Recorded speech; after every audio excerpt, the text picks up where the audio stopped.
एक ऐसा खूबसूरत गांव जो कि मकर फरेब से भरा हुआ था, जहां पर राज एक डांसर चुड़ैल का था। गांव वाले इस बात से सबको बेखबर रखते थे। खूबसूरत गांव जहां पे बच्चे आते हैं, स्टूडेंट जिन्होंने अपने ग्रेजुएशन कंप्लीट करने के लिए एक प्रैक्टिकल करना होता है। यहाँ पे ये वुड एरिया जो कि रिस्ट्रिक्टेड होता है, यहाँ पे कोई भी नहीं जाता और उन्होंने सबको ही यहाँ पे जाने से मना किया होता है। यहाँ की डांसर चुड़ैल स्नेक की सूरत में यानी सांप की सूरत में होती है और वो अपना शिकार पसंद कर चुकी होती है। ये अंकल जो कि सबके हेड होते हैं और यही बच्चों को संभालने की ज़िम्मेदारी लेते हैं और बच्चों को सारा रास्ता बताते हैं। स्टूडेंट को ये टास्क मिलता है कि यहाँ पे पानी की किल्लत है और आप सबने मिलकर यहाँ पे ऐसा ब्रिज या पुल बना देना है। पुल को दरिया से अटैच कर देना ताकि लोगों को पानी की किल्लत ना महसूस हो। स्टूडेंट आते हैं और आगे देखते हैं कि गांव पे हमारा ये टास्क है और वो बहुत हैप्पीली ये 6 स्टूडेंट आ जाते हैं, जिसमें 6 में से 3 लड़के और 3 लड़कियां होती हैं। रास्ता आगे तंग होता है, गाड़ी नहीं जा पाती, इसलिए वहाँ पे इनको बाइक्स लेने के लिए आती हैं। 6 बाइक्स आती हैं, इस पर बैठ के ये लोग सब के सब गाँव में चले जाते हैं। बाद में वही अंकल इन्हें सारी जगह का विज़िट करवाते हैं और बताते हैं कि गांव में कैसे रिवर और आप इस पुल को अटैच कर सकते हैं जिसमें लोगों को सुख हो। यहाँ पे बिजली नहीं है, इसलिए रात को आपको रोशनी आग से इस्तेमाल करना होगी और इसके अलावा यहाँ पे वॉशरूम के लिए भी आपको ज़रा दूर दराज जाना होगा। लड़के दरिया का इस्तेमाल करेंगे, लड़कियों के लिए एक हट बना हुआ है, वहाँ पे वो जा सकती हैं। क्या स्टूडेंट सारी चीज़ का विज़िट करते हैं। उसके बाद ये लड़की जिसका नाम नूर है, इसको कुछ ना कुछ दिखाई देता है। ये पहले भी विज़िट करती है तो उसे एक मॉन्स्टर दिखाई देता है और अब भी इसे उन्हीं लड़कियों के पीछे से एक मॉन्स्टर देख रहा होता है। वो घबरा तो जाती है लेकिन किसी से कुछ नहीं कहती। उन्होंने उस रास्ते से पहले कुछ पूजा की चीज़ें यानी कि कुछ जादू की चीज़ें पड़ी होती हैं वहाँ पर। उस विज़िट के दौरान वो रिस्ट्रिक्टेड एरिया दिखाता है कि उस जगह पे नहीं जाना जहाँ पे लकड़ियों का वुड्स का एरिया है, और फिर वो आगे आते हैं तो उन्हें कब्रिस्तान दिखाई देता है। वो देखते हैं कि सारी कब्रें काले कपड़े से कवर हैं। वो कहते हैं इसका क्या मतलब है, तो वो अंकल उन्हें बताते हैं कि 10 साल से छोटे बच्चों की कब्र है, इसलिए इसको ऐसे कवर किया हुआ है, कोई ख़ास बात नहीं है। वो उसे किसी बात का अंदाज़ा नहीं लगाने देते। रात को सो जाते हैं तो इसके सर पर, नूर के सर पर कोई हाथ फेरता है, लेकिन वो किसका होता है वो हम आपको बाद में बताएंगे। आगे अगले दिन वो लोग नहाने के लिए एक हट में जाती हैं जिसमें हाथ विद्या और नूर दोनों जाती हैं। नूर पहले जाती है और विद्या बाहर होती है।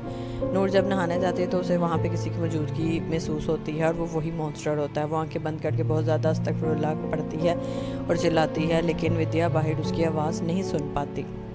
इसकी वजह ये होती है कि विद्या को बाहर गाना सुनाई दे रहा होता है और वो नूर की आवाज़ देती है, लेकिन नूर का रिस्पॉन्ड उस तक नहीं जा रहा होता है, ना ही नूर को विद्या की आवाज़ आ रही होती है। जब वो बहुत ज़्यादा पढ़ के नीचे से मिट्टी पकड़ के उस मॉन्स्टर के चेहरे पर फेंकती है तो वो मॉन्स्टर गायब हो जाता है, जिसके बाद वो नहाए बगैर ही बाहर चली जाती है। एक्चुअली ये डांसर ही होती है जो नूर को मॉन्स्टर की शक्ल में नज़र आती है और आगे विद्या जब नहाने जाती है उसको डांसर की ही शक्ल में नज़र आएगी।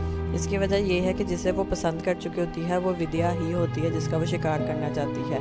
नूर सेफली बाहर तो आ जाती है लेकिन बहुत ज़्यादा परेशान होती है। आखिर में विद्या की बारी होती है। विद्या अंदर जाती है और नहाना शुरू करती है। उससे पहले उसे भी महसूस होता है कि यहाँ पर कोई है। जब वो देखती है तो वहाँ पर कुछ भी नहीं होता। खैर वो अपना नहा ही रही होती है कि उसको वहाँ पे कदमों की आहट और उसको उन्हीं बंद आँखों में कुछ महसूस होता है कि वहाँ पर कोई है। डांसर ने विद्या को पसंद किया होता है अपना एज अ शिकार, इसी वजह से वो विद्या को अपनी असली रूप में नज़र आ रही होती है, जबकि इसको मॉन्स्टर भी। नूर जब बाहर से देखने की कोशिश करती है कि अंदर क्या हो रहा है तो उसे पता चलता है कि दरअसल स्नेक ही है, यानी सांप की सूरत में है और वो मॉन्स्टर की सूरत में नूर को नज़र आती है। लेकिन डांसर जो कि उसका लुभाने वाला अंदाज़ है या शक्ल है, उससे वो अपने शिकार को नज़र आती है और शिकार उसका विद्या ही होती है। खैर विद्या उसको एकदम देखना शुरू करती है, लेकिन जब वो अपने चेहरे से बाल हटाती है तो वहाँ पर कोई भी नहीं होता और बात ख़त्म हो जाती है। खैर नूर वो सब देख लेती है और वो बाहर डर चुकी होती है और विद्या इतने में बाहर आ जाती है, बात ख़त्म हो जाती है। वो दोनों एक दूसरे को कुछ भी नहीं बताती। रात अंकल जब बैठे होते हैं उनके पास एक आदमी होता है। वो आदमी दरअसल मंबा होता है जो कि इन मॉन्स्टर को और इन चीज़ों को जानता होता है। मंबा के पास अंकल बैठे होते हैं तो उस दौरान नूर आती है। नूर आके अंकल को बताना चाहती है और बताती है कि वहाँ पर मुझे जब से मैं आई हूँ मुझे यहाँ पे चीज़ें फ़ील हो रही हैं और चीज़ें दिखाई देती हैं। इसकी क्या वजह है मुझे नहीं पता। मैं स्पिरिचुअली इतनी स्ट्रॉन्ग हूँ कि मुझे सब नज़र आता है और मैं अब क्या करूँ। मंबा खैर उसके आगे कॉफ़ी बढ़ा देता है और उसको कॉफ़ी देता है। वो कहती मैं कॉफ़ी नहीं पीती, लेकिन मम्बा उसे फ़ोर्स करता है कि तुम एक सिप लो तो सही। जब वो कॉफ़ी पीती है तो कॉफ़ी उसे मीठी महसूस होती है। ये भी डिटेल बाद में मम्बा आपको समझाएगा। खैर मम्बा ये देखकर फ़ौरन एक जानवर पकड़ता है, मुर्गी, और उसको ज़िबा करके अपनी पूजा वाली जगह पर रख देता है। पूजा मतलब कि जहाँ पे उन्होंने जादू टोने का कुछ सामान रखा होता है। ये वही पूल है जहाँ पे उन्होंने सारा दरिया से अटैच करना होता है। खैर वो वहाँ पर खड़े होते हैं और वो उसे बताता है कि वो तुमसे नाराज़ है क्योंकि तुम उसे लेके आई हो। मम्बा उसे ये कहता है, जिससे नूर पूछते हैं कि मैं किसे लेके आई, मुझे नहीं पता, हम तो सिर्फ स्टूडेंट आए हैं। उतने में वो जो जानवर होता है, मॉन्स्टर, वो जानवर पकड़ लेता है। लेकिन मम्बा के पीछे ये खातून होती है जो उसके सर पे भी हाथ फेरने वाली भी यही थी, और ये मॉन्स्टर उसकी दादी हैं एक्चुअली में। खैर उसके बाद नूर को सांप दिखाई देते हैं और वो बहुत ज़्यादा परेशान हो जाती है। रात के वक्त फिर से उसकी दादी आके मॉन्स्टर की सूरत में उसे प्यार कर रही होती हैं क्योंकि वो उसको सेफ़ और साउंड देखना चाहती हैं। नूर को तो प्रोटेक्शन मिल जाती है और नूर उसके बाद बच जाती है। इसके बाद नूर को होश आता है तो वो देखती है कि उसके सामने विद्या सांप के साथ लिपटी हुई और सांप को बहुत ज़्यादा प्यार करती हुई उसके सामने खड़ी है। वो बहुत ज़्यादा चिल्लाती है कि विद्या से छोड़ो, ये सांप है, लेकिन विद्या कुछ भी नहीं सुनती है। लेकिन सब नूर का ख्वाब होता है, नूर ख्वाब में ही चिल्ला रही होती है। दूसरी तरफ विद्या एक्चुअली में उठती है और वो देखती है कि बाहर क्या हो रहा है। जैसे वो बाहर जाती है वो देखती है कि नूर बिल्कुल पोजेस्ड हालत में खड़ी है। वो नूर को उठाना चाहती है और बुलाना चाहती है, लेकिन नूर उसके सामने इस तरह झुकी होती है जैसे वो कोई डांस शुरू करने वाली है। अचानक नूर अपना चेहरा ऊपर करती है और नूर डांस करने लग जाती है। उसके चेहरे पे सांप की शक्ल के और सांप की स्किन के कलर के निशान भी पड़े होते हैं और उसकी आंखें भी सांप जैसे हुई होती हैं। तो उसे यही लगता है कि डांसर उसे पोजेस कर चुकी हुई है। खैर नूर अपना डांस करके वहाँ पे रुकती ही नहीं है। विद्या बहुत ज़्यादा चिल्लाती है और नूर को पुकारती है, लेकिन नूर नहीं रुकती है। लेकिन वो सिर्फ उसका इल्यूजन होता है, नूर एक्चुअली में वहाँ पे नहीं होती है। वो इतना चिल्लाती है और इतना बुरे हालों में साथ साथ उसके इधर उधर घूम रही होती है और नूर को देख रही होती है कि दूसरे दोस्त भी जो वाइड होते हैं वो देख के एकदम परेशान हो जाते हैं कि कैसी आवाज़ आ रही होती है, क्योंकि लड़कों को तीनों को अलग रूम मिला होता है, लड़कियों को अलग रूम मिला होता है। फिर उनका फ्रेंड जो कि वायु है और ये भीम है, वायु आके फ़ौरन देखता है कि क्या हुआ है और वो विद्या को बचाता है। विद्या को होश में ला के वो कमरे में लेके जाते हैं। वायु उसे जब रूम में लेके जाता है और बाकी फ्रेंड्स को भी बुलाता है कि देखिए इसे क्या हुआ है, वो सब इसे बैठाते हैं और बातचीत शुरू करते हैं, लेकिन विद्या सिर्फ रो रही होती है और कुछ भी नहीं कहती है।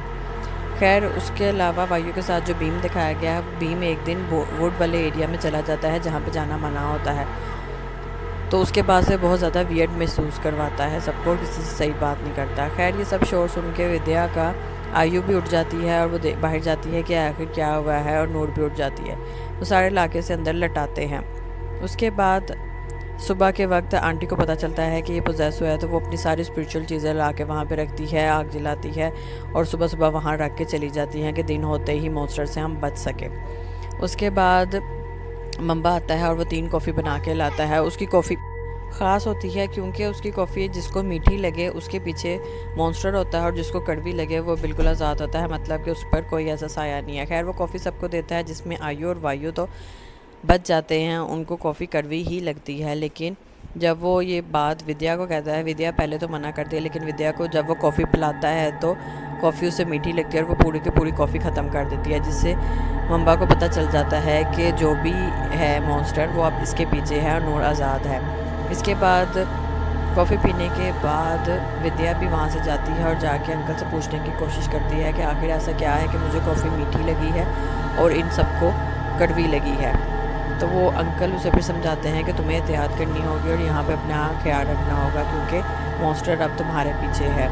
खैर वो इस बात को समझ तो लेती है, परेशान भी हो जाती है। उसके बाद वो उनका रूम शिफ्ट कर देते हैं और नई जगह पे दे देते हैं और वहाँ पे भी तीनों बॉयज़ अलग और तीनों गर्ल्स अलग होती हैं।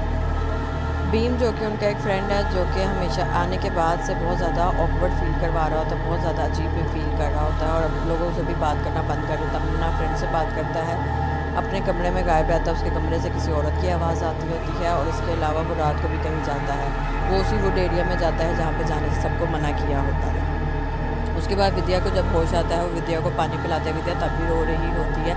उसको जब पानी पिलाया जाता है तो वो देखते हैं कि विद्या का पानी पीने के बाद फ़ौरन ही गले में कुछ महसूस होता है कि जैसे कुछ फंस रहा है। जैसे वो हाथ डाल के निकालने की कोशिश करती है तो उसके मुँह से बहुत ज़्यादा बाल निकलते हैं।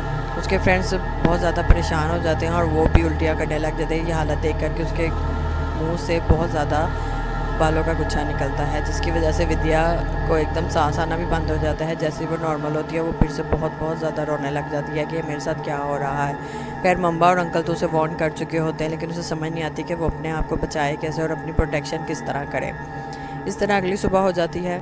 अगली सुबह नूर देखती है कि आयु और भीम एक दूसरे से किसी बात पे झगड़ा कर रहे हैं। आयु बैठी होती है और भीम उसे कहता है कि मैंने तुम्हें कहा था कि विद्या के बैग में रख दो, लेकिन तुमने विद्या के बैग में नहीं रखा। जिसके बाद आयु कहती है कि मैंने सोचा कि मैं अपने पास रख लेती हूँ, मुझे याद नहीं रहा, वो मेरे से गुम गया। वो इस तरह बहाने बना रही होती है। जिसके बाद भीम गुस्सा करता हुआ वहाँ से चला जाता है। नूर को ये बात समझ नहीं आती, लेकिन वो इन दोनों पर नज़र रखना शुरू कर देती है। विद्या रागते वक्त उसे बहुत ज़्यादा छन और डांस की आवाज़ आती है। जिसके बाद वो उठती है और देखती है कि उसके कमरे में सांप होता है। गांव वाले भी सब आ जाते हैं और दिखाया जाता है कि गांव में सब बड़ी उम्र के ही लोग होते हैं, कोई यंग नहीं होता। इसका मतलब है कि ना कोई बच्चा होता है, ना कोई इन्हीं स्टूडेंट की उम्र का कोई इंसान होता है, जिससे ये बच्चे फील कर चुके होते हैं। खैर सांप से तो बच जाते हैं वो। उसके बाद ये फ्रेंड्स प्लान करते हैं कि सुबह कोई 2 फ्रेंड्स जाएंगे और जाके बाज़ार से शॉपिंग करके आएंगे और जो सामान उन्हें चाहिए वो उसे इस्तेमाल करेंगे। शॉपिंग के दौरान जब वो शॉपकीपर को बताते हैं कि हम उस वुड्स वाले गांव से आए हैं, तो वो उसे वार्न करता है कि आपको वहाँ पे नहीं रहना चाहिए, वहाँ पे लोग भी अजीब है, वहाँ पे कुछ साया भी है, तो आप लोग वहाँ से जल्द से जल्द यहाँ से चले जाएं। वो लोग ये बात सुनने के बाद सीरियस तो होते हैं, लेकिन रात हो जाती है उन्हें वापस आते आते। वो बाइक पे दोनों वापस आ रहे होते हैं कि वापस आते हुए उसकी बाइक ख़राब हो जाती है। पेट्रोल तो उसमें होता है लेकिन वो चल नहीं रही होती है। वायु अब कहता है कि ये वुड्स वाला एरिया जहाँ पे रहना तो मुश्किल होता है, लेकिन वहाँ से अब कैसे निकला जाए। वो बहुत ज़्यादा डर रही होती है। विद्या के डरने की वजह से आयु कहता है कि ऐसा कुछ नहीं होगा, वहाँ से कोई रास्ता तलाश करेंगे। सामने उन्हें एक एजेड आदमी नज़र आता है। वो कहता है यही हमारी बाइक सही करके देगा। वो एक फ़नी आदमी होता है, इसलिए उसे फील ही नहीं होता कि यहाँ पे कोई डरना भी है। खैर वो उस आदमी को कहता है कि मेरी बाइक ख़राब हो गई। वो आदमी इशारा करता है, 2 और लोग आ जाते हैं, आग पकड़े हुए उन्हें रास्ता भी दिखाते हैं और उनकी बाइक भी ठीक करने के लिए ले जाते हैं। और वो बताता है कि यहाँ पे पार्टी हो रही है जहाँ पे खाना पीना भी है, तुम जाओ और पार्टी एंजॉय करो। वो देखते हैं कि वहाँ पे सेटअप लगा हुआ है, रोशनियाँ जल रही हैं, सब डांस कर रहे हैं, पीछे म्यूज़िक भी चल रहा है और वहाँ पे खाने पीने के लिए भी पूरा मेज़ सजा हुआ है। वायु ये देखकर एक्साइटेड हो जाता है और खाना खाने लग जाता है। उधर एकदम वही डांसर आती है जो कि उसे नहाते हुए नज़र आती है। विद्या उसे पहचान लेती है, लेकिन वो नज़रें चुराने लग जाती है जैसे मुझे कुछ नहीं पता। वो डर भी जाती है और वो कोशिश करती है कि यहाँ से जल्दी जल्दी निकले। वायु खा रहा होता है और वो जाने के लिए तैयार नहीं होता, लेकिन आदमी से कहता है कि तुम ये पत्ता पकड़ो, इसमें सारा अपना सामान पैक करो, जो जो खाना है ले जो तुम अपने साथ। वो कुछ सब पैक करता है। डांसर डांस करते सिर्फ विद्या को देख रही होती है। विद्या कहती है जल्दी से पैक करो सामान और चलो यहाँ से। वो वहाँ से निकल जाते हैं। आखिरकार उनकी बाइक ठीक हो जाती है और वो डांसर को इग्नोर करते हुए वहाँ से चली जाती है। जैसे वो लोग अपनी बाइक पर बैठ के जाने लगते हैं और चले जाते हैं, पीछे सब कुछ वैसे ही सन्नाटा छा जाता है और सब खड़े के खड़े वहीं स्टॉप हो जाते हैं जैसे वो वहाँ पे मौजूद ही नहीं थे। खैर वापस आने के बाद वो देखते हैं कि वहाँ पर विद्या और सारे फ्रेंड्स क्या कर रहे होते हैं। इस तरफ ये होता है कि डांसर ने भीम को बुलाया होता है और ये स्टोरी अब बिल्कुल ही अलग से निकल के आएगी। विद्या जो कि रास्ते में थी, नूर इनकी तरफ पूरा ध्यान रखती है और वो देखती है कि भीम और आयु गायब हैं। वो उसी वुड वाले रास्ते की तरफ जाती है और देखती है कि वहाँ पे कोई सेटिंग एरिया बना हुआ है, कुछ डांसिंग इंस्ट्रूमेंट पड़ा हुआ है, अब सारी जगह वीरान है, लेकिन वो वहाँ पे जाती रहती है। और फिर उसे आगे जाके एक पूल जो कि बंद होता है वो दिखाई देता है। जब वो उस पूल के अंदर थोड़ा सा रास्ते से देखने की कोशिश करती है तो वो देखती है कि अंदर से आयु और भीम बाहर आए हैं और आयु और पियो को वो अंदर इतना करीब देखती है कि वो समझ जाती है कि यहाँ पे कुछ ठीक नहीं हो रहा। खैर वो इनको वार्न करती है और जब उनको देखने के बाद वो दोनों बहुत ज़्यादा शर्मिंदा हो जाते हैं कि नूर ने उनको इस हालत में देख लिया है। घर आके नूर उन्हें बहुत ज़्यादा डांटती है और कहती है कि हम यहाँ पे अपना टास्क पूरा करने आए थे, ना कि ये गुनाह करने आए थे। वो दोनों बहुत रोते हैं। आयु बहुत ज़्यादा रोती है और माफ़ी मांगती है, लेकिन वो कहती है मुझसे नहीं, अपने खुदा से माफ़ी मांगो, जो तुमने गुनाह किया है उसकी सज़ा वो ही देगा। इस सारी बात में भीम पहले तो कुछ नहीं बोलता, सिर्फ उसकी आंखों से आंसू आ रहे होते, लेकिन वो कुछ नहीं बोल पाता क्योंकि वो अपने बस में ही नहीं होता। जब विद्या और वायु वापस आते हैं और अपनी चीज़ें ला के अपने तीसरे फ्रेंड को बताते हैं कि ये देखो हम क्या कुछ लेके आए हैं, वो कहते हैं बाकी फ्रेंड्स के हम सब मिलकर दिखाएंगे। वो आने के बाद सब अपने आंसू साफ़ कर लेते हैं और वो स्टोरी किसी को भी नहीं बताते। ये बात इन तीनों में ही रह जाती है। वायु उन्हें दिखाता है कि हम पार्टी से होके आए हैं और पार्टी से खाना भी लेके आए हैं। जैसे वो खाना बाहर निकालता है तो बहुत बुरी तरह स्मेल फैल जाती है। वो स्मेल इसलिए फैल जाती है कि वो खाना तो वहाँ भूतों से वो लेके आए होते हैं, इसलिए वो खाना सड़ा हुआ सा निकलता है। और जब वो उसे खोलता है तो उस खाने में सिर्फ़ और सिर्फ एक बंदर का मुर्दा सर खून से भरा हुआ निकलता है, जिससे सारे फ्रेंड्स को दोबारा वॉमिटिंग शुरू हो जाती है और सबकी तबीयत ख़राब हो जाती है। ये 6 फ्रेंड्स हैं जिसमें से 2-2 का ग्रुप बन के काम करने की कोशिश करते हैं, लेकिन वो काम तो अभी चल ही रहा होता है, लेकिन वो काम पूरा होने से पहले उनके साथ ऐसे मामलात हो जाते हैं जिसकी वजह से बहुत ज़्यादा परेशान रहने लग जाते हैं। ये बंदर का सर देख के सब रोते हैं और उसका फ्रेंड जो खाना खा रहा होता है वो भी उल्टियाँ करने लग जाता है कि क्या मैंने बंदर खा लिया है। उसके बाद आयु हर वक्त रोती रहती है। आयु का बैग चेक करने के लिए जब नूर बैग चेक करती है तो उसमें से एक ग्रीन कलर का स्कार्फ निकलता है। जैसे वो स्कार्फ को लेकर हाथ में रखती है तो अचानक उसे एक आहट महसूस होती है और उसे लगता है उसके पीछे कोई है। जब वो पीछे मुड़कर देखती है तो पीछे विद्या होती है, जो कि बिल्कुल विद्या नहीं लग रही होती, वो कोई डांसर लग रही होती है, क्योंकि वो उसी अंदाज से उससे बात करती है, खड़ी होती है, उसकी बॉडी लैंग्वेज अलग होती है। फिर वो उसको आके सिर्फ प्यार से मना करती है कि तुम इन सारे कामों से दूर रहो, हम सबसे दूर रहो और अपने काम से काम रखो। इससे बाद नूर बहुत ज़्यादा डर जाती है कि ये मुझे ऐसे क्यों कह रही है, लेकिन उसका अंदाज़ मुनफरिद होता है और उसके खड़े होने का अंदाज़ भी डांसर की तरह होता है। नूर अभी समझ नहीं पाती, लेकिन आखिरकार वो इसे वार्न करके प्यार से बेटा बेटा कहकर चली जाती है कि हमारे काम से काम रखो, लेकिन वो उसके पीछे किसी को देख रही होती है जिससे वो डर के भागने की कोशिश करती है। नूर को समझ नहीं आता कि मेरे पीछे ऐसा क्या था जिसकी वजह से ये डर के चली गई है। वो पीछे देखती है, उसे कोई नहीं दिखाई देता, जबकि पीछे वही अम्मा का भूत होता है जो कि उसकी प्रोटेक्शन पे मामूर होता है और नूर की हर तरफ से हिफाजत कर रहा होता है। उसके बाद फजर का वक्त होता है। नूर उठती है और नमाज के लिए सबको उठाने की कोशिश करती है, लेकिन भीम पहले से जाग रहा होता है। वो भीम के पास जाके आवाज़ लगाती है कि नमाज का टाइम हो गया और फिर खुद इधर आ जाती है और भीम से बात नहीं करती, क्योंकि भीम भी उससे बात नहीं कर रहा होता। उसके बाद एकदम भीम नमाज पढ़ते हुए बहुत रोता है और वो फील करता है कि उसने बहुत बड़ा गुनाह कर दिया है, लेकिन ये गुनाह सिर्फ एक आयु के साथ नहीं, इसके अलावा भी होता है, जिसके राज वो अभी नूर को बताएगा। वो नूर को रोते हुए बताता है हर सारी बात। वो कहता है कि ये गुनाह उसने ख़ुद नहीं किया बल्कि उससे करवाया गया है। वो बहुत ज़्यादा परेशान है, उसे ना रातों को नींद आती ना दिन में चैन आता है, वो क्या करे। वो फिर नूर को बताता है कि मैंने एक ख्वाब सा देखा जो कि हकीकत ही था, कि मुझे वहाँ वुड्स वाले एरिया में जहाँ पे जाना मना है वहाँ पे बुलाया गया है। मैं वहाँ कुछ आवाज़ सुनते हुए चला गया। जब मैं वहाँ गया तो मैंने देखा कि विद्या, जिसे मैं बहुत ज़्यादा पसंद करता हूँ, वो सांपों से लिपटी हुई पड़ी हुई है।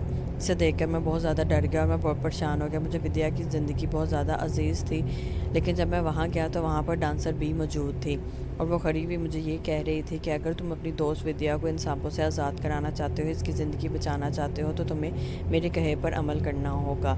तुम्हें वो एरिया जहाँ पे पार्टी होती है, जो कि अब वीरान है, वहाँ जाना होगा और वहाँ जाकर मेरा एक कड़ा लेके आना होगा। वो उसकी सारी बातें सुनता है और 7 कड़ा लाने के बाद तुमने रोज़ मुझसे मिलने के लिए आना है।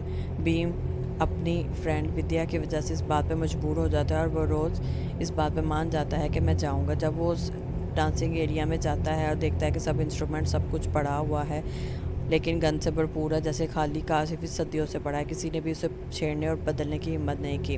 वो कड़ा जो कि डांसर की बाजू पे होता है, वो बताती है कि वो पूल के अंदर तुम्हें मिलेगा, तुमने वो ला के अपनी फ्रेंड विद्या को देना, तो वो बच जाएगी। वो जाता है और पूल के अंदर जाकर चेक करता है तो उसे वो कड़ा मिल जाता है। वो विद्या की ज़िंदगी के लिए सारा स्टेप उठाता है। दरअसल वो इनके दिमाग से खेलती है। वो दिमाग जो कि कमज़ोर होते हैं वो उनको ग्रिप कर लेती है, जिसमें आयु और भीम का दिमाग सबसे ज़्यादा शैतानी और वीक होता है, इसलिए वो उसको कैच कर लेती है। जब उसे कड़ा मिलता है, वो कड़ा ला के आयु को देता है कि तुमने ये विद्या के बैग में रखना है, लेकिन आयु ने विद्या के बैग में नहीं रखा। देखो विद्या फंस गई है। और उसके बाद वो वहाँ पे रोता सा रह जाता है। आखिरकार उसे सारी डील डांसर की माननी पड़ती है और उसे बताता है कि मैं रोज़ उससे मिलने भी जाता हूँ। इसके बाद वो उसको बताती है कि तुमने एक जिन और एक शैतान की बात पे अमल कर लिया। वो शैतान था, वो जिन था और तुमने उसकी बात कैसे मान ली। वो रोता रह जाता है कि मुझसे बहुत बड़ी गलती होगी। वो कहती गलती नहीं है, गुनाह होगा और उसकी सज़ा तुम्हें मिलकर रहेगी। मैं तुम्हें इसके अलावा कुछ नहीं कह सकती। उसके बाद एकदम घर में आती है विद्या और उसे महसूस होता है कि नूर बहुत अजीब तरीके से बैठी हुई है। वो नूर पुकारती हुई आगे जाती है तो नूर एकदम झटके से उसे पकड़ लेती है। नूर एक्चुअली पोजेस होती है और नूर में उसकी वही बुरी अम्मा की ही भूत होता है। एक्चुअली वो नूर की दादी होती है। वो बताती है कि नूर मेरी पोती है और मैं उसकी हिफाजत के लिए यहाँ पर हूँ और मैं तुम्हारी भी हिफाजत करूँगी, तुमने रोना नहीं है क्योंकि तुम एक अच्छी लड़की हो, मैं और मेरी नूर की फ्रेंड हो। इसके अलावा उससे बताती है कि आयु और बीम ने गुनाह कर लिया है, जिसके बाद वो दोनों नहीं बचेंगे। वो अगर उन्होंने मज़ीद हद पार की तो वो इसके बाद नहीं बच सकेंगे। मैं हद पार करने वालों को नहीं छोड़ूंगी और यहाँ पे ना ही उनकी हिफाजत करूँगी। बच्चे मेरी ज़िम्मेदारी थी, लेकिन जो अल्लाह की हदें पार करता है उसको मैं बिल्कुल भी नहीं प्रोटेक्शन दूँगी। वो ये सारी बात विद्या को समझा देती है और विद्या बहुत ज़्यादा रोती रह जाती है। वो उसके आंसू भी साफ़ करती है, लेकिन उसे सब समझाने के बाद एकदम वो वहाँ से चली जाती है और नूर बुरे तरीके से गिरकर बेहोश हो जाती है। वो नूर को लाकर लटाती है और उसकी तबीयत सही करने की कोशिश करती है। नूर को जब होश आता है तो वो विद्या उससे मिलती है और वो दोबारा काम के लिए चली जाती है क्योंकि उन्हें अपना टास्क भी ख़त्म करना होता है। नूर की इस हालत के बाद विद्या और ज़्यादा परेशान हो जाती है कि मेरे साथ भी और नूर के साथ भी कुछ ना कुछ हो रहा है और उसका रोना है कि ख़त्म ही नहीं होता। खैर वो जब अपनी ज़िम्मेदारी पूरी करने के लिए बाहर चली जाती है तो उसके बाद नूर उठती है। नूर उठ के दोबारा से बैग चेक करती है आयु का, तो उसमें कड़ा और वो ग्रीन स्कार्फ मौजूद होता है। वो उन चीज़ों को लपेट कर अपने साथ ले जाती है और एक साइड पर रख देती है और उसके बाद वो फ़ौरन ही आयु के पास जाती है और आयु से जाके सवाल करती है कि वो बैग में चीज़ें आखिरकार क्यों मौजूद हैं। वो उसे कहती है कि नंबर 1 तो तुम्हारा ये काम ही नहीं बनता कि तुम मेरे बैग चेक करो। वो बिल्कुल बेशर्मी से बात करती है। उसके बाद नूर उसे उसका मामला याद कराती है कि तुमने जो गुनाह कर दिया है वो तुम उससे बच नहीं सकती और ना ही तुम्हें अल्लाह इसके बाद छोड़ेगा। आयु से बताती है कि उस दिन जब झगड़े के बाद वो वापस कमरे में आई तो उसे वहाँ पर वो डांसर चुड़ैल मिली और उसने उसे स्कार्फ जो कि उसने अभी उसके बैग में देखा है वो ऊपर ओढ़ा हुआ था और वो उसको देती है और वो कहती है कि तुमने ये विद्या के बैग में रख देना है, जिसके बाद मैं तुमसे एक डील करूँगी। डील ये होगी कि भीम तुम्हारे प्यार में पागल हो जाएगा और तुमने विद्या को मेरा शिकार बनाने में मेरी मदद करनी है। मैं भीम को पसंद करती थी इसलिए मैंने ये बात मान ली और मैं इस गुनाह की तरफ चली गई। जिसके बाद वो बहुत ज़्यादा उसको भी मलामत करती है कि तुम्हें ये सब नहीं करना चाहिए था, तुमने भी गुनाह कर लिया, उसने तुम्हारे दिमाग से खेला है, वो शैतान है, वो जिन है, तुमने कैसे उसकी डील पे यकीन कर लिया और इस बात पे अमल कर लिया। वो इतना ऊँची चिल्लाती है कि सब फ्रेंड्स उसे देखने लग जाते हैं। उसे बताती है कि सांप का और जिन का शैतान का इनका कोई भरोसा नहीं होता, तुम्हें उनसे डील नहीं करनी चाहिए थी। वो जाते हुए सारे फ्रेंड्स जब उसे देख रहे होते हैं सबको कहती है कि अब हम यहाँ पे नहीं रहेंगे और ना कोई टास्क पूरा करेंगे, हमें यहाँ से जाना है। रात को ये बात दोबारा वो फाइनलाइज़ करती है कि हम यहाँ पर नहीं रहेंगे और ना ही अपना प्रोजेक्ट पूरा करेंगे। सब फ्रेंड्स जिन्हें इल्म ही नहीं होता वो बताते हैं कि हम कैसे जा सकते हैं, हमारा ग्रेजुएशन ख़राब हो जाएगा। लेकिन वो बहुत सख्ती से कहती है कि मैं तो बिल्कुल नहीं यहाँ पे रहूँगी। उसके दौरान आयु रोती रहती है और भीम भी रोता रहता है क्योंकि वो अपने गुनाह पर बहुत ज़्यादा शर्मिंदा होते हैं। विद्या पहले ही डरी होती है। खैर वो ये बात अभी कर ही रहे होते हैं कि भीम को दरअसल डर होता है कि अगर वो डांसर को छोड़ कर चला जाएगा तो न जाने क्या ही हो जाएगा और वो कहीं हमें पीछे आकर मार ही ना दे। रात को सब सोए होते हैं और एकदम विद्या की आंख खुलती है। वो उठती है और वो बाहर जाके देखती है कि कोई आहट महसूस हुई है। जब वो देखती है तो वो देखती है कि भीम आग पकड़कर वुड्स वाले रास्ते की तरफ जा रहा है। वो भीम को आवाज़ देती है लेकिन भीम मुड़ के देखता भी नहीं और ना ही सुनता है। वो आखिरकार फैसला करती है कि मैं भी भीम के पीछे जाऊंगी और देखूंगी कि वहाँ पे क्या हुआ है। जैसे जैसे भीम जाने लग जाता है वैसे वैसे विद्या भी उसके पीछे जाती है और ये रास्ता उसी पार्टी वाले एरिया की तरफ जा रहा होता है और आगे पूल की तरफ जा रहा होता है। भीम तो अपने रूटीन के मुताबिक डेली बेसिस पे जाता है और वो वहीं पे जा रहा होता है। उसे कुछ गाना सुनाई देता है और उसके पीछे पीछे चल देता है। उसके बाद उसे कुछ भी नहीं समझ आता। जब वो वहाँ जाती है तो देखती है कि वो ये तो वही डांसिंग एरिया जहाँ पे हम एक दफ़ा फंस गए थे। वो अपनी टॉर्च के जरिए चेक करती है कि वो एरिया जो कि उस टाइम बहुत ज़्यादा पार्टी से भरा हुआ था, लोगों से भरा हुआ था, बिल्कुल वीरान है। जब वो उधर जाती है और पूल के पास जाके पूल के अंदर देखने की कोशिश करती है तो उसे नज़र आता है कि वहाँ पर डांसर सांपों से लिपटी हुई कपड़ों के बगैर खड़ी हुई है। इसकी वजह से बहुत ज़्यादा वो घबरा जाती है और रोने लग जाती है और वो फिर देखती है कि पूल में मौजूद तो लड़का भीम है और वो भी इसी तरह मौजूद है और भीम और उस चुड़ैल को इतना करीब देखकर बहुत ज़्यादा डर जाती है। वो उनको देखती रह जाती है लेकिन ये मालूम नहीं होता है कि ये ट्रैप भीम के लिए नहीं बल्कि ये ट्रैप खुद विद्या के लिए ही होता है। विद्या को आखिरकार कैच करने के लिए उन्होंने ये सारा प्लान बनाया होता है। भीम तो उधर सिर्फ उसे देखता रह जाता है और हिलता भी नहीं क्योंकि भीम उसके काबू में होता है और होश में नहीं होता। आखिरकार वो विद्या को लेकर उस एरिया में सेंटर में खड़ा कर देते हैं जहाँ पे डांसर की चेयर होती है। विद्या वहाँ पे खड़ी बिल्कुल हिल ही नहीं पाती और रोती रह जाती है। वहाँ पे अचानक से बहुत सारे लोग भी इकट्ठे हो जाते हैं, वो भी सब भूत ही होते हैं। डांसर जो कि विद्या के पास आती है आहिस्ता आहिस्ता और आके उसको बुरी तरह से सूंघने लग जाती है और कहती है कि तुम्हारी ही खुशबू मुझे सबसे ज़्यादा पसंद है और मैं तुम्हें ही अपने पास बुलाना चाहती थी और तुम इतनी देर बाद मेरे हाथ आई हो। विद्या के पास रोने के अलावा कोई चारा नहीं होता। वो रोती रह जाती है, वो भागने की कोशिश करती है लेकिन उसके गुलाम उसे पकड़ लेते हैं और वहीं पे खड़ा कर देते हैं। उसके लिए सब डांस करने लग जाते हैं। इतने में नूर को होश आता है। वो देखती है कि विद्या तो यहाँ पर मौजूद ही नहीं है। वो आयु को बताती है कि आयु देखो कहाँ गई विद्या, लेकिन आयु तो बहुत ही बुरी हालत में मौजूद होती है। उसकी सांसें तो चल रही होती हैं लेकिन उसकी रूह जैसे उसके अंदर होती नहीं है। वो बहुत ज़्यादा चिल्लाती है, अपना हिजाब फ़ौरन करती है और बुलाती है अपने दोस्तों को। उसके दोस्त जब आते हैं वो आयु की ये हालत देखकर बहुत ज़्यादा डर जाते हैं। वो गाँव वालों को बुलाने के लिए चले जाते हैं कि यहाँ पर डॉक्टर है तो उसकी मदद करे। आयु तो बुरे हाल में होती है, इधर विद्या भी फंस चुकी होती है। विद्या एकदम जब डांस करते हुए आवाज़ सुनती है और पीछे मुड़ के देखती है तो उसे नज़र आता है कि डांसर तो अपनी जगह पे है लेकिन उसके सामने तो आयु सेम कपड़ों में सेम तरह से डांस कर रही है जैसे कि उसकी जगह अब आयु में ले ली है। आयु उसको देखती रहती बोलती कुछ नहीं है और वो वहाँ पे डांस करती रहती है। डांसर पीछे चुप करके खड़ी रहती है। वहाँ पे बहुत ही क्रीपी चेहरे एकदम नज़र आने लग जाते हैं जिसे देखकर विद्या परेशान हो जाती है और वो रोने के अलावा कुछ भी नहीं कर पाती। म्यूज़िक चल रहा होता है, डांस हो रहा होता है, उसके गिर्द के सब मुर्दे और सब जिन भूत उसके गिर्द डांस कर रहे होते हैं। वो अपने आप को बचाने की बहुत कोशिश कर रही थी लेकिन कुछ नहीं मिलता। वहाँ पर डांस चल रहा होता है। गाँव के वो अंकल जिन्होंने जिम्मेदारी ली थी वो आते हैं और वो देखते हैं कि आयु की ये हालत क्यों हुई है लेकिन उसे समझ नहीं आता। लेकिन वो जानते हैं कि ये एंड है, इसके बाद वो कुछ भी नहीं कर पाएंगे और उसको बचा भी नहीं पाएंगे क्योंकि वो बहुत सी लाशें ऐसी देख चुके हैं। नूर रोते रोते उन्हें सारी बात बताने की कोशिश करती है कि ये देखें ये कड़ा है और ये दुपट्टा है और मैंने आपसे बहुत कुछ छुपाया है। मैं आपको बताना चाहती हूँ कि भीम और आयु आपस में बहुत नज़दीक आ चुके हैं। जिससे वो गांव वाला और होता है, वो कहता है इस गुनाह के बाद तो बिल्कुल भी बचत नहीं हो सकती है। उसके फ्रेंड्स को जब ये बात पता चलती है कि आयु और भीम इतना करीब आके गुनाह कर चुके तो वो कहते तुमने हमें बताया ही नहीं है और हम क्या यहाँ पे ये करने आए थे। खैर अंकल डांट कर सारे गाँव वालों को भीम और विद्या को ढूंढने के लिए भेज देते हैं। सब जाते हैं, अपनी आँख की रोशनी जलाते हैं, उनको ढूंढने के लिए चले जाते हैं। दूसरी तरफ विद्या के पास पार्टी मुसलसल चल रही होती है और वो रो रही होती है।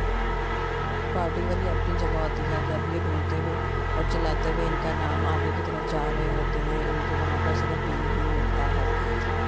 मम्बा को बुलाया जाता है और उसको दोनों चीज़ें दी जाती है। मम्बा कहता है कि ये दाबू का है। दाबू मतलब वो डांसर का नाम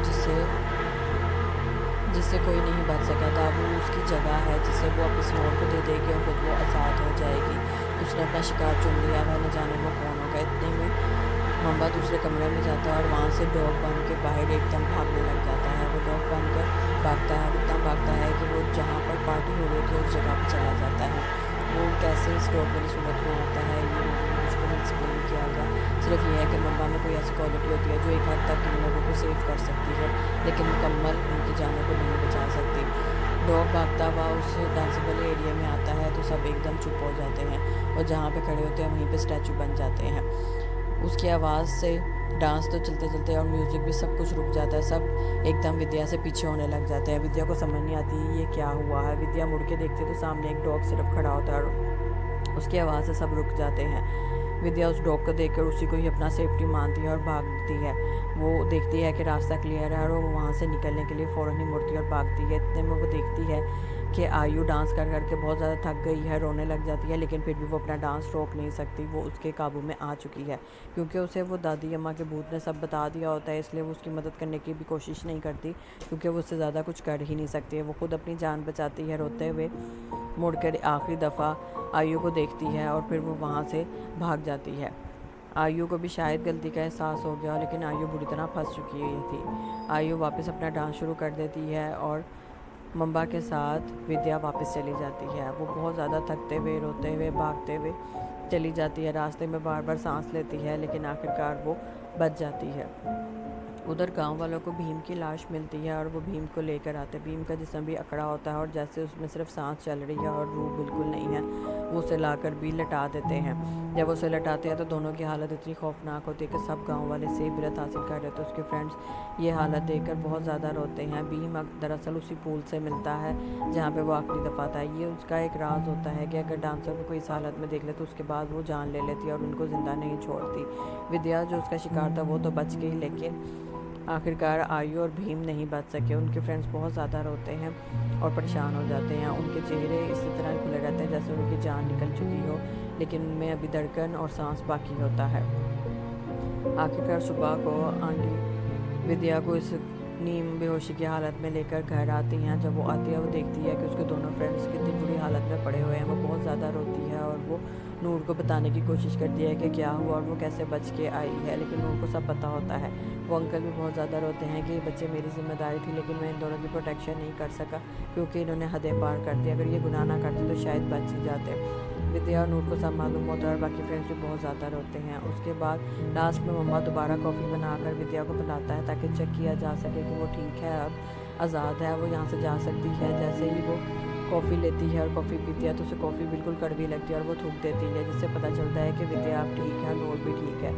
इसके बाद वो सारे फ्रेंड्स वापस चले जाते हैं और मम्मा उन्हें आज़ादी का कहकर भेज देता है कि वापस कभी मत आना। लास्ट में वो दादी अम्मा का भूत दिखाया जाता है जो कि अपने बच्चों की हिफाजत कर लेते हैं, लेकिन उनकी हिफाजत बिल्कुल नहीं करती जो कि गुनाह करते हैं। बाद में बताया जाता है कि भीम 3 दिन बाद मर गया था और जबकि आयु 3 माह तक ज़िंदा रही और उसके बाद मर गई। आयु ने उस डांसर की जगह ले ली तो वो डांसर आज़ाद होकर कहीं और चली गई। ये स्टोरी इस डांसिंग विलेज की थी जहाँ पर कहर और असेब और सांपों का राज था।